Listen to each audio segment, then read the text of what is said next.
दोस्तों, मेहनत एक ऐसी सुनहरी चाबी है जो बंद भाग के दरवाजे को खोल सकती है। जिसकी जैसी सोच वो वैसी कहानी रखता है। कोई परिंदों के लिए बंदूक तो कोई परिंदों के लिए पानी रखता है।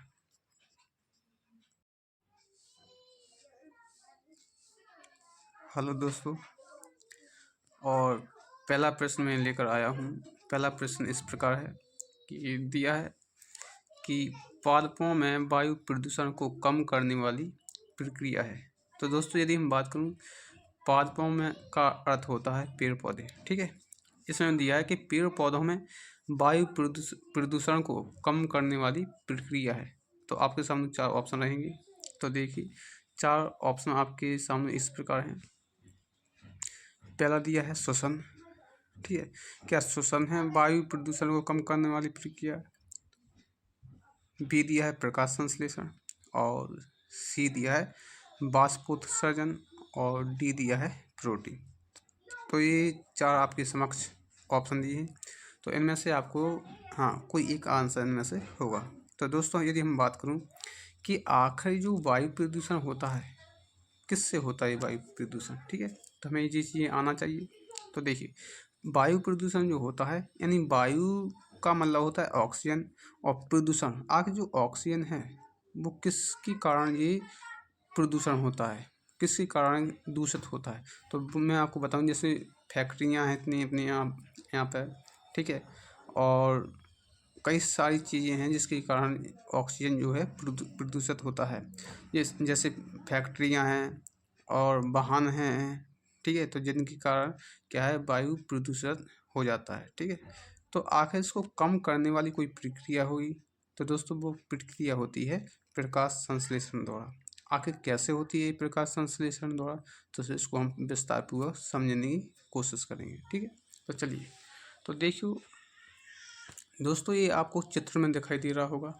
ठीक है, इसमें पेड़ पौधे भी दिए हैं आपको, फैक्ट्रियाँ भी दी हैं, कुछ जानवर भी दिए हैं, हर तरीके से इसमें फोटोग्राफ में दे रखा है। ठीक है, हमने ऐसा क्यों किया है, तो ये इसको हमने इसलिए चित्रण किया है दोस्तों, इसमें आपको आसानी से समझ में आ जाएगा। ठीक है, तो समझिए दोस्तों। अब ये ऑक्सीजन यानी कि आपको पता है कि जो पेड़ पौधे हैं वो ऑक्सीजन क्या करते हैं दोस्तों, छोड़ते हैं। ठीक है, ऑक्सीजन छोड़ते हैं।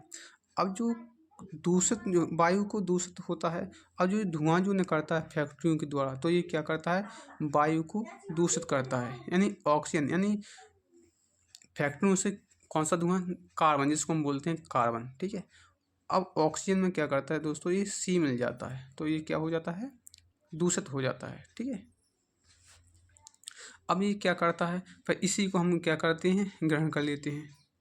ठीक है, ऑक्सीजन को इसको हम ग्रहण कर लेते हैं, जिसके कारण क्या है मनुष्य बीमार पड़ जाता है। तो इसी को बोलते हैं क्या होता है वायु प्रदूषण होता है। ठीक है, आखिर इसको कम करने वाली प्रक्रिया क्या है, तो दोस्तों वो है प्रकाश संश्लेषण। ठीक है, आगे हम समझेंगे। और कार्बन डाइऑक्साइड का स्थिरीकरण हो रहा है, मतलब ये क्या है, पेड़ पौधे क्या करते हैं दोस्तों, CO2 लेते हैं, और फिर बाद में क्या करते हैं CO2 ले लेते हैं।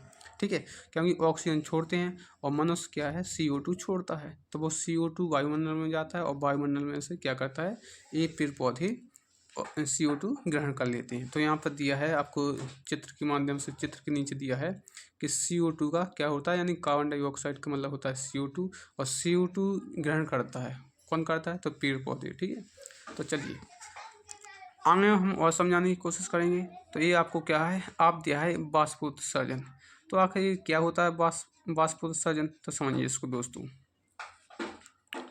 यहाँ पर दिया है वाष्पोत्सर्जन के द्वारा जल बाहर निकल रहा है। ठीक है, यानी कि जितना आप जितना भी पेड़ पौधे सोखते हैं जल के, वो जमीन के द्वारा जल अवशोषण करते हैं, तो इसका मतलब ये नहीं है कि पूरा वो ग्रहण कर लेते हैं, नहीं। तो ये क्या है, जल पानियों के द्वारा, मतलब पत्तियों के द्वारा, यानी कि H2O क्या निकाल देते हैं, बाहर निकाल देते हैं पत्तियों।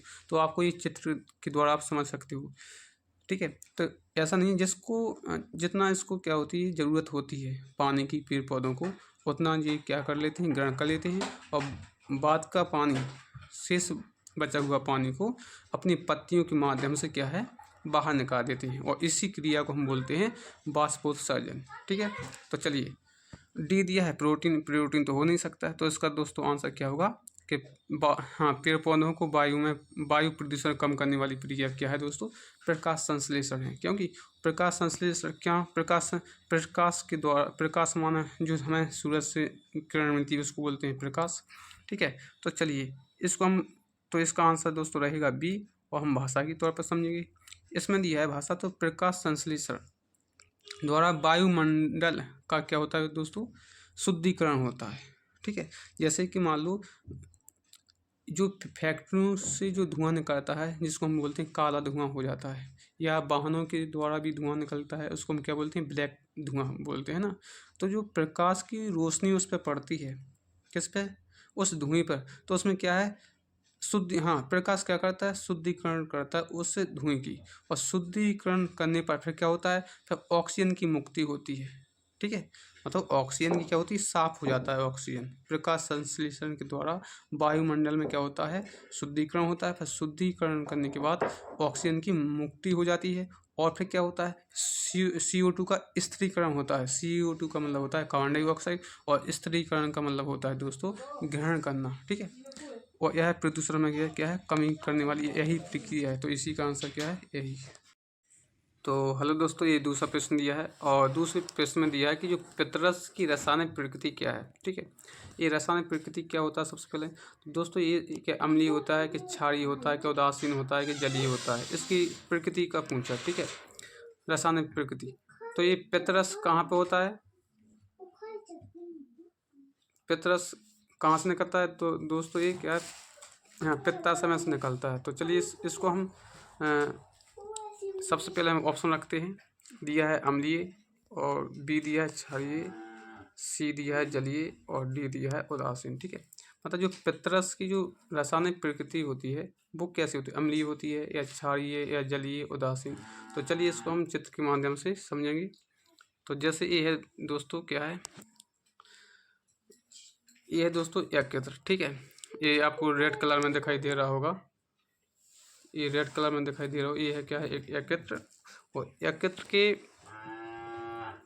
ये है एकत्र। ठीक है, और एकत्र के जस्ट जो नीचे है ये है दोस्तों क्या है, अग्नाशय है। ठीक है, और फिर इसके बाद ये है क्या दोस्तों, ये है, इसमें पितरस भरा है, इसी में ये क्या है, पित्ताशय है, और पित्ताशय में दोस्तों ये पितरस भरा है, और ये क्या है, खाना में मिल जाता है। ठीक है, तो इसका जो होता है रासायनिक प्रकृति, ये कैसी होती है दोस्तों, क्षारीय होती है। ठीक है, ये होती है दोस्तों क्षारीय। तो इसी प्रकार ये दूसरा चित्र है, इसके माध्यम से आप समझ सकते हो। चलिए, तो दोस्तों इसका आंसर क्या होगा, इसका आंसर होगा दोस्तों बी। ठीक है, तो चलो भाषा के तौर पर समझते हैं। यह है कि पित्तरस का जो pH मान होता है कितना होता है, 7.7 होता है, और 7.7 होता है दोस्तों कैसा, क्षारीय होता है। 7 होता है उदासीन, और 7 से ज़्यादा होता है क्षारीय, और 7 से जो कम होता है, 7 से कम होता है क्या है, अम्लीय होता है। ठीक है, तो इसकी वजह से क्या है, 7 से ज़्यादा होने के कारण इसका जो होता है pH वो कैसा होता है, क्षारीय होता है। ठीक है, दोस्तों यदि वीडियो पसंद आई हो, और ऐसी वीडियो देखने के लिए लाइक कमेंट ज़रूर कीजिएगा, क्योंकि कमेंट करने से हमें अपनी कमजोरी का मालूम पड़ता है। और बस हमसे ऐसे जुड़े रहिए, और सब्सक्राइब करना ना भूलिए। धन्यवाद।